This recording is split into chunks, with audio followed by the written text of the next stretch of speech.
munaasabada ciidul adha ayaa maanta si weyn looga ciiday magaalada Boorama iyo gabi ahaanba gobolka Awdal. dadweynaha magaalada Boorama ayaa saaka u dareeray salaada ciida kadib markii ay soo tukadeen. suuqyada magaalada Boorama waxaa buux dhaafiyay ubax yaryar oo si qurux badan loogu soo labisay. dadka ayaa waxa ay tahniyada hawada u marinayeen qaraabadooda kala joogta dalka iyo dibadda. waxa ay tahniyada u gudbinayeen sida tan. bismillahir rahmanir rahim. ciid mubaarak, ciid mubaarak, ciid mubaarak.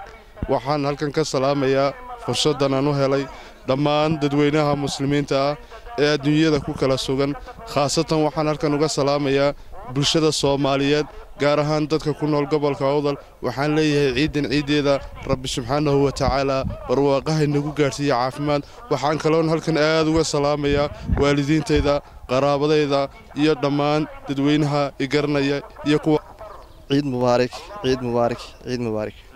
dhammaan ummadda islaamka ah ama ummadda Soomaali inta ku hadasha waxaan leeyahay ciid mubaarak. kullu caam wa antum bikhair. bismillahir rahmanir rahim.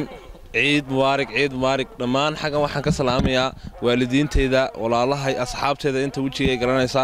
waxaan leeyahay ciidul fidri, ciidul adha, ku ciida caafimaad iyo bashbash iyo barwaaqo. ciideeda ilaahay ku gaarsiiyo bashbash iyo barwaaqo. axmed xuseen waxaan salaamayaa hooyaday iyo aabahay iyo abtigay magaciisa Sheekh Daar Fadan.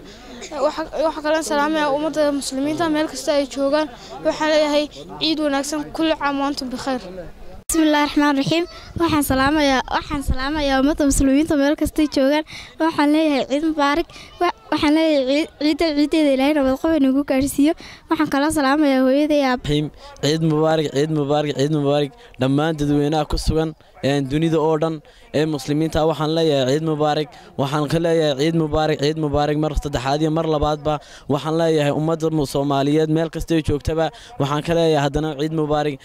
mursaliin sayidina wa nabiyina maxamed wa ala alihi wa sahbihi alxamdulillah. dhammaan muslimiinta oo dhan waxaan leeyahay kullu caam wa antum bikhair.